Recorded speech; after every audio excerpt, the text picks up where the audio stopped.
All right, here's your trunk on the old 71 Coupe Deville. All original condition. And I left the trunk lid opened because I washed the car yesterday. You know, any water that leaks out of the vents. There's some vents on this trunk on the top of the lid, and a little bit of water will get inside there. And the water's supposed to run down, and I think it comes out the end or something. There's some water channels in here somewhere. But when you raise the hood, the water runs out another hole over there, and it enters this back channel and runs down through here, like, you know, if you open your trunk on a rainy day or something. Anyway, because of all those water passages, if you wash a classic car, you know, it's probably best to get it back inside, raise the trunk, and let all the water drain out, and let it dry like this, you know, just to keep rust away. Anyway, this old trunk is pretty cool, actually. For one thing, it's a chasm. It's just ridiculously large. And it has all the original cardboard and stuff. And I see one piece is kind of hanging down right there. Tuck that back up in there. And all these, this cardboard over here, of course, I've got this LED light on the phone, and it lights up every single solitary detail.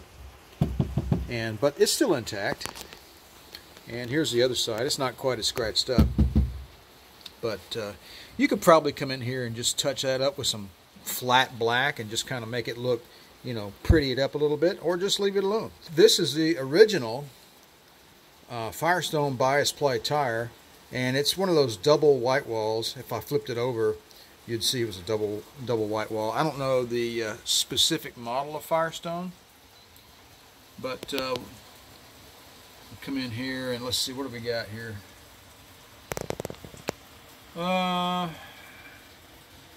Tread 4 plies, 2 plies.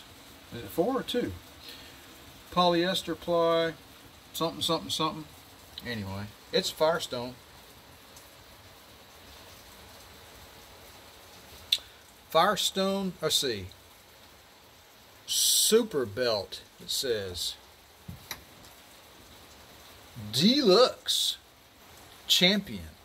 Anyway, it looks like the spare tire rim is a little rusty. It might have been used on the car in the past and driven some. So really, it might be good for me to take that out of there and spruce that up a little bit, paint that up a little bit, make it look a little nicer.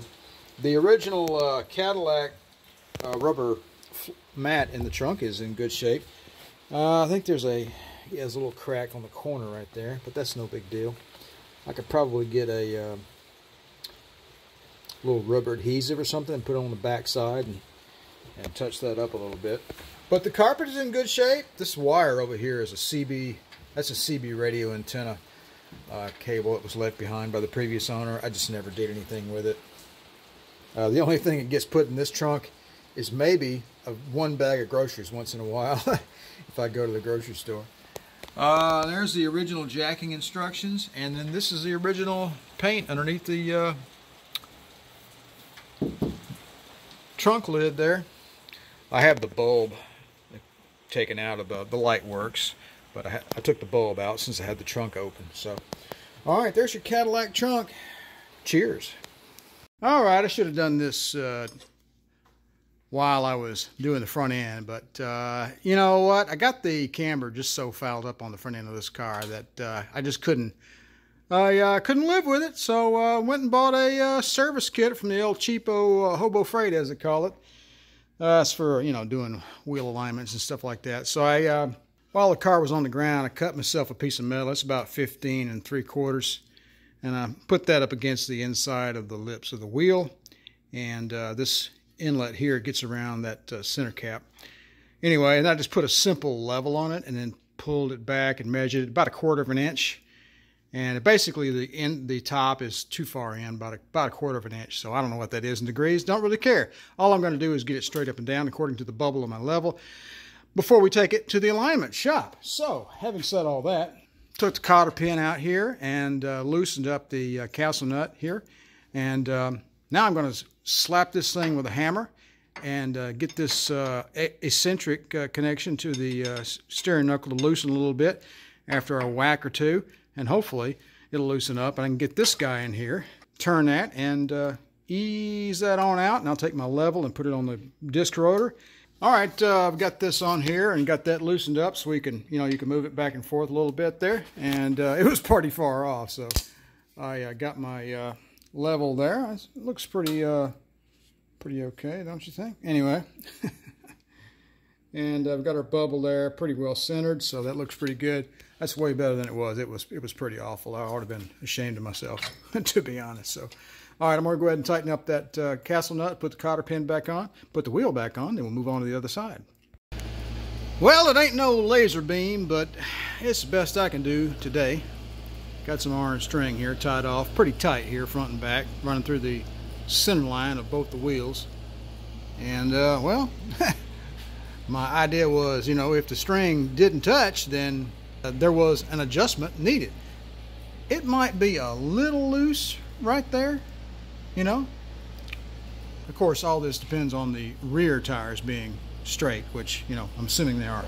If I was to eyeball this thing, I think I'm just going to have to call it good enough for the alignment shop. I'm going to put the string on the other side, and hopefully it'll be in the same geometry, as they say.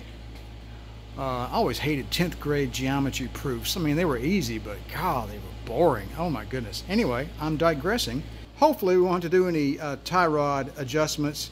I did my best to count the number of turns on those tie rods when I reinstalled everything so I could get the steering alignment as back close as I could, but I got the camber just way off, so I just got through adjusting that.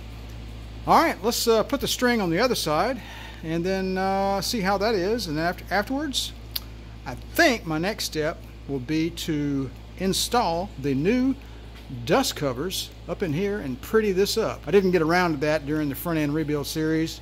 I'm not going to call it a walk in the park. It might be a little involved because it's some cosmetics, and cosmetics can always be a little bit nitpicking. All right, I've got the string up here, and on the passenger side we have a result.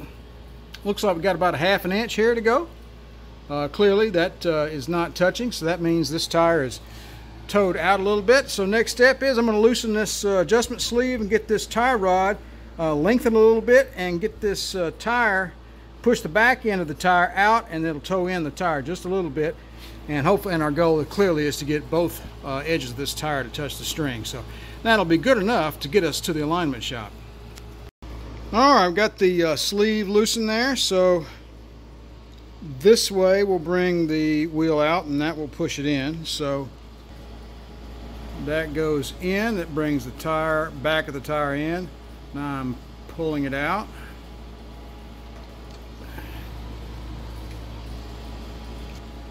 There we go.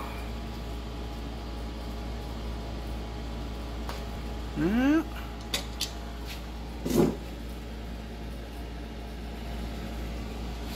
It's touching. I reckon that's about as good as I want to get it. All right, I'm going to tighten these sleeves down and we'll move on. All right, one last adjustment, which I'm not going to fiddle with, is the camber adjustment. That is done with this rod right here. I got the same number of threads showing on each rod on both sides. Now, when I took this thing off, I had about 13 threads here showing.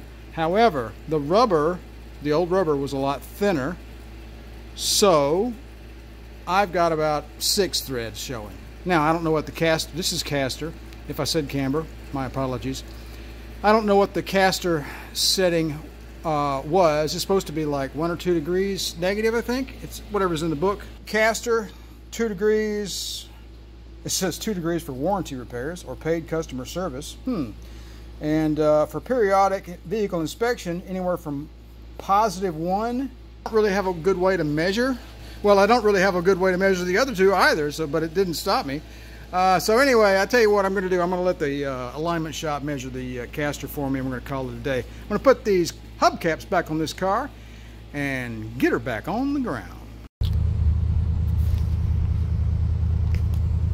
All right, initial indications. Looks like I got my steering a little bit off. I have to keep the wheel cocked a little bit to the right to drive in a straight line.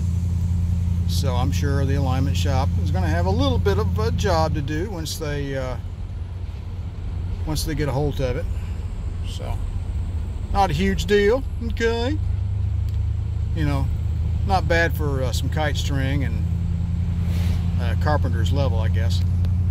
All right, so we're going in a straight line, and we're going to brake without hands on the wheel, see what happens. It goes a little bit to the left. That's not terrible.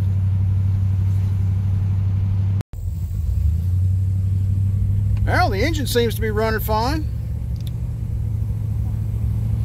Of course, it's kind of humid today. The temperature is kind of mild, and it's kind of humid, and you know, it's not real hot. I found that these old cars with carburetors and stuff like that, they really love that kind of weather. Now, once you start getting over 90 degrees and you know, get real dry, real hot, they don't like that. Especially if you got a little bit of something that's off in the valve train, they'll stumble a little bit on you. That's just the nature of the beast. There's no computer to control all that mess. It was just people just put up with it for eons until, you know, they started putting computers in cars back around 1980 or so. Had a few in there before, back in the 70s. You know, you had Chrysler had a little bit of ECM or ignition control, but it was junk. You know, it failed all the time. And finally, when the RWD came out, you know, in the early 80s, and then things really started to, you know, run like a sewing machine. You could just fire up the engine, didn't have to pump the pedal or anything, and it just ran great. So I remember the first time I ever got into an RWD computerized controlled car was a 1982 Chevy Citation. I got in, turned the key, it fired, and ran literally like a sewing machine. I was utterly blown away by it. I'm stopping nicely, and it's not, you know, it's doing fine. I can still feel that that little bit of, you know, that little bit of hesitation there at idle. It cleans up when you give her the gas and get on down the road, but at idle it's just really annoying. And I think it's a lifter. I think it's just a lifter that needs to be cleaned and soaked, or it might be an exhaust valve. It could be an exhaust valve that's just, maybe the seat is worn out a little bit. So either the lifters have got to come out and get cleaned up, or the head's got to come off, one or the other, to really make it spot on nice.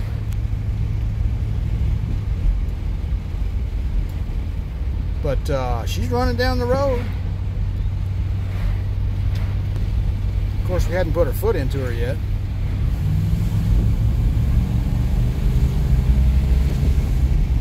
Yep, that's a 472. I'll tell you one thing, just tooling around town, there's no clicking, there's no banging, there's no popping, there's no creaking. It steers just, you know, it's nice. It was all, the lower control arm bushings were just trash. And every time you stop or move around a little bit, the lower control arms would rattle around, and it was just a mess. And I got new shocks on the front end too, so that helps out a little bit. But mostly it's all that new rubber in the upper and lower control arms. It just makes the car so much nicer, you know, to drive. Any classic car, if it's really old and it's never had a front end job, just do it. It's so worth it. This may take a little while.